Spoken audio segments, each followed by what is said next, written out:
Vodja raziskovalnega oddelka Mednarodnega denarnega sklada Jörg de Kresin je na tiskovni konferenci v Washingtonu povedal, da je treba na težave Slovenije gledati bolj umirjeno, ker ima relativno nizek proračunski primanjkljaj in javni dolg. Čeprav je Mednarodni denarni sklad znižal napoved letošnje gospodarske rasti.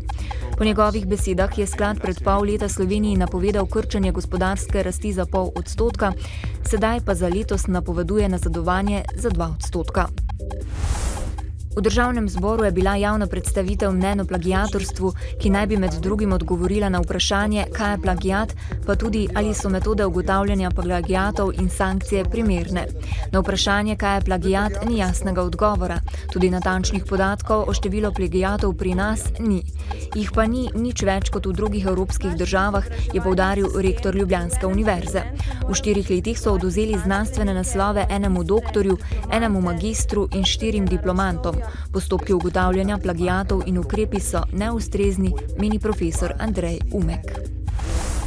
Sojenje nekdanjemu nogometnemu reprezentantu Goranu Šukalu in podjetniku Zvonku Hajšku, ki sta obtožena organizacije in sodelovanja v nelegalnih športnih stavnicah, se približuje koncu.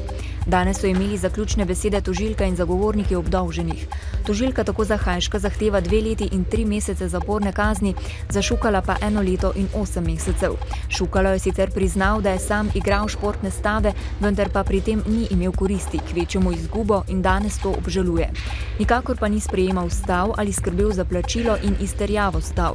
Ali jo bo sodnica spoznala za kriva, bo znano jutri po izreku sodbe. Društva hemofilikov zaznamujejo svetovni dan hemofilije, motnje strjevanja krvi, ki prizadene predvsem moške. Bolezen je neozdravljiva, a bolnikom kakovostno življenje zagotavljata nadomestno zdravljenje in preventiva. V svetu ima hemofilijo okoli 400 tisoč ljudi, v Sloveniji pa je registriranih 453 oseb s prirojenimi motnjami strjevanja krvi. Disciplinski sodnik Nogometne zveze Slovenije je po 28. krogu prve lige Telekom denarno kaznoval Domžale in Maribor. Domžale bodo morale zaradi nešportnega vedenja več igralcev, trenerjev in uradnih oseb kluba v blagajno zveze odšteti 480 evrov, Maribor pa 350 evrov zaradi nešportnega vedenja Viol, ki so na igrišče odvrgle baklo. Dogajanje v mestu pod Pohorjem že vrsto let soustvarja tudi študentska organizacija Univerze v Mariboru. Ob praznovanju rojstnega dne so včeraj postavili največji živi logotip svoje organizacije. Na travnati ploščadi pri Univerzitetnem športnem centru Leona Štuklja ga je oblikovalo okoli 1000 dijakov, študentov in tudi občanov Maribora. Dan šovma je vsakoletni dogodek, na katerem organizacija širši javnosti predstavi svoje delovanje in tudi poslanstvo vseh društev, ki delujejo v njenem okviru.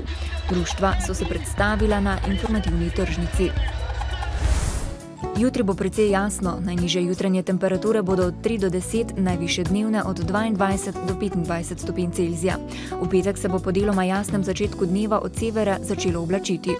Popoldne bodo v severnih in zahodnih krajih padavine, deloma plohe in posamezne nevihte.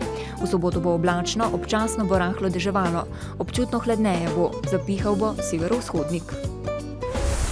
V dnevniku televizije Maribor ne zamudite. Med brezposelnimi je vse več mladih, kako jim pomagati do prve zaposlitve. Z ekipo smo dopoldne preživeli v mariborskem vrtcu Centra za sluh in govor. V Moldaviji se jutri začenja Evropsko prvenstvo za mlade tekvondoiste. Novice Štajerske, Pomurja in Koroške ob 18. uri.